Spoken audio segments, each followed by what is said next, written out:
Tampa Bay's CW44 News at 10 is presented by the law firm of Catania and Catania, putting families first for over 28 years.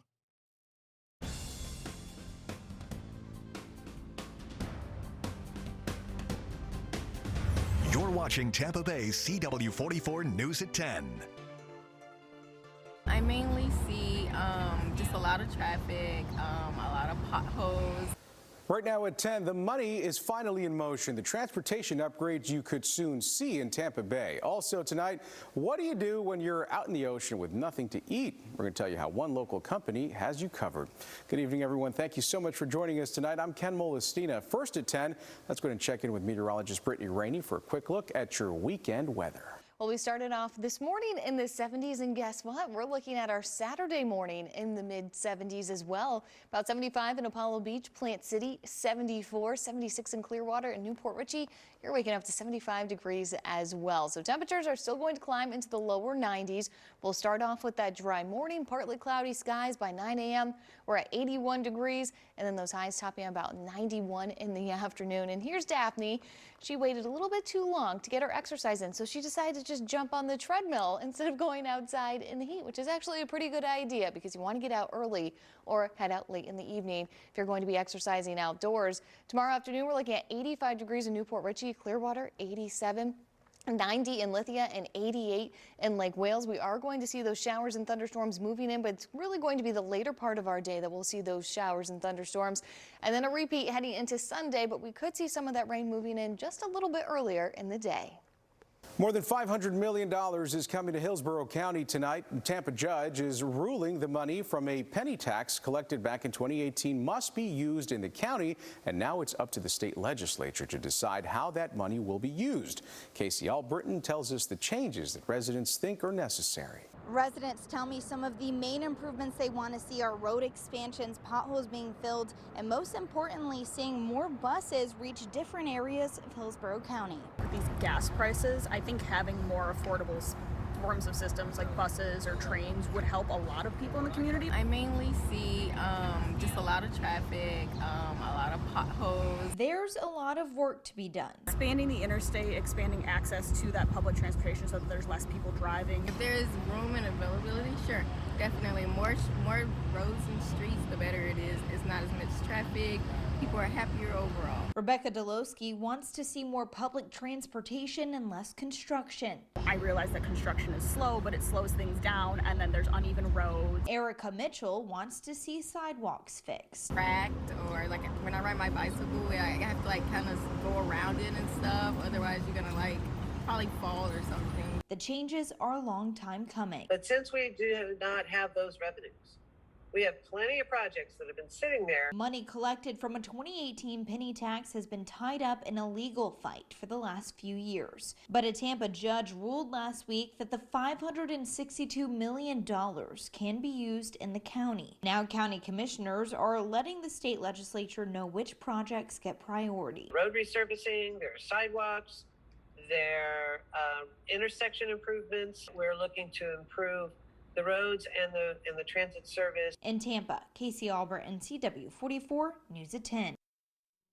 Casey, thank you very much. After a year and a half of construction, a new road is relieving some congestion in Hillsborough County. This morning, county leaders cut the ribbon for the Apollo Beach Boulevard I-75 overpass.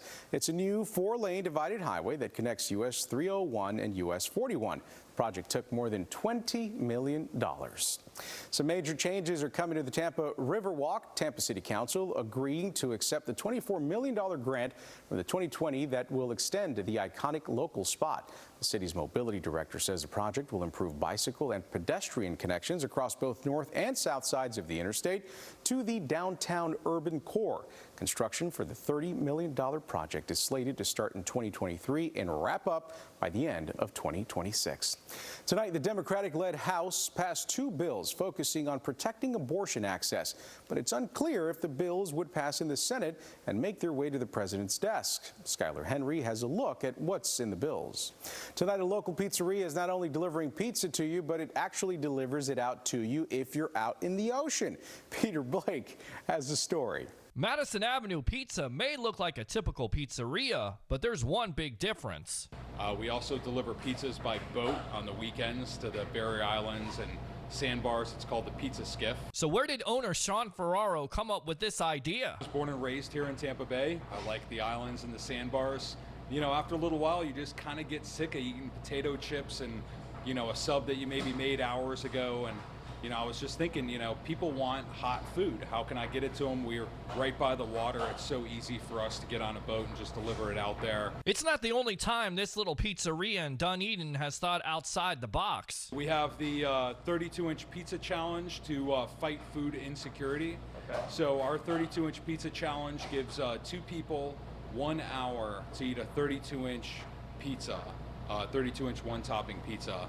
If they win, they get the pizza for free. We donate $100 to Dunedin Cares. It's our local food bank. Okay. If they lose, they have to pay for the pizza, but we donate $50 to Dunedin Cares as well. Madison Avenue Pizza has been doing this since May. We'll definitely continue to do it. I absolutely love it, and as much as I can get on the water, I definitely will, weather and temperature permitting. And they have plans to get back on the water next spring. In Dunedin, Peter Blake, CW44 News at 10. Next at 10, President Biden making history over in the Middle East. We're going to show you the latest from the president's trip. Plus, robocalls becoming more and more common. How the government is now planning to crack down on all of those annoying phone calls.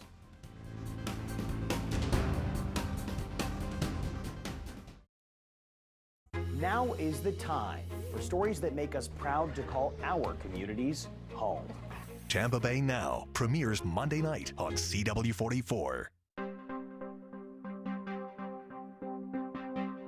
New at 10, President Biden is on day 3 of a 4-day trip in the Middle East. Natalie Brand has the latest. Meanwhile, the Secret Service finding itself in the crosshairs of the committee investigating the Capitol riot. An internal watchdog says the agency that protects the president deleted messages from January 5th and 6th of last year. What's more, the texts were deleted after the Department of Homeland Security investigators had asked for them.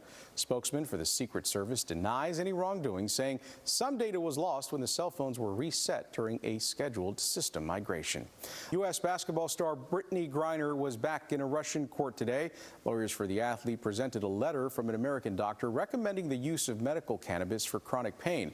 Griner's lawyers also submitted standard anti-doping tests that showed no use of drugs. The WNBA star has been detained since February when cannabis oil was found in her luggage. In an effort to secure a less severe sentence, she pleaded guilty last week, saying she had no criminal intent. Last month, Americans received more than 7 billion robocalls, and now there is a new effort to stop at least some of them.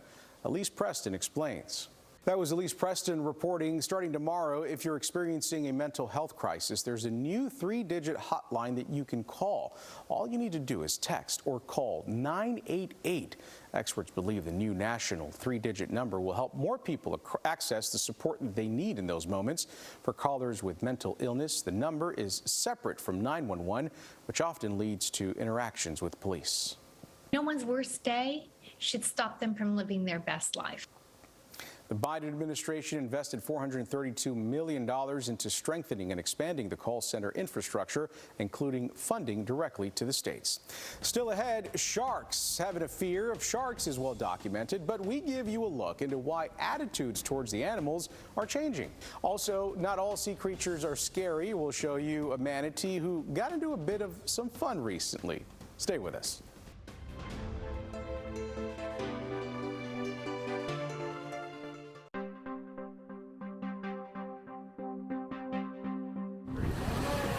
Hard habit to break. Well, we're looking at a pretty nice weekend. We'll start off dry tomorrow morning, but both afternoons we're looking at highs in the lower 90s, and we are going to end our days on that stormy note as all that precipitation heads out into the Gulf through the evening hours. Today, though, we made it up to 93 degrees. Our morning, though, felt amazing. We started off at 74. It's always nice when we drop below that 80-degree mark. Heading into the overnight hours, we will see temperatures right around 79 degrees 2 a.m. By 7 o'clock tomorrow morning, though, we're going to be back in those mid-70s, and it's going to be another hot afternoon. 89% for Hills, 88 into Bartow, Wauchula, Sebring. You guys are looking at close to 90 degrees. So tomorrow morning, we are going to see some of those clouds lingering over the area. We stay dry until right around midday. Then we're starting to see some showers popping up in the area. But when we really start to see those thunderstorms build is later in the day along those sea breezes and with that daytime heating really fueling them. So we'll get some pretty heavy downpours, and then any activity will be moving out into the Gulf throughout the evening hours. But heading into Sunday, we could see some of that activity developing just a little bit earlier in the day. So by 10 a.m., we're looking at those temperatures in the lower 80s, 89 by 1 o'clock, and then coverage of showers is going to increase towards those early afternoon hours. So you may be planning on heading out on the water, on the boat, on the jet skis. We're looking at those seas running 2 feet with a light chop on the bay and inland waters, and the Gulf is still sitting at 89 degrees. So now here's your futurecast for your Sunday. We're looking at some of those showers sitting out in the Gulf, but we are going to see them moving in just a little bit earlier in the day, still spotty in coverage, and then heading into the afternoon hours, we're still going to see some of that activity sticking around the Bay Area. It's not going to be an all-day washout, so if you had any outdoor plans, still keep them. You might just have to head inside briefly if we see any of those showers developing in your area. But we are keeping an eye on the tropics right now. We're not looking at any areas in the Gulf, and we're actually not expecting any development out in the Atlantic over the next 5 days as well. So things are looking pretty quiet there. We're not going to see a whole lot of changes over the next several days. We are going to get our wind pattern, though, shifting back more westerly as we head into next week. So that means the rain is going to start earlier in those morning hours and then work its way over to the Atlantic side of the state. So a little bit of a reversal in the time period that we're going to see those showers and thunderstorms. But temperature-wise, still in the lower 90s in the afternoons, and our mornings, those are also warming back up. We'll be back near 80 degrees as we head into the middle of next week. Thank you so much for joining us here on CW44. Have a great weekend, everybody. Stay safe.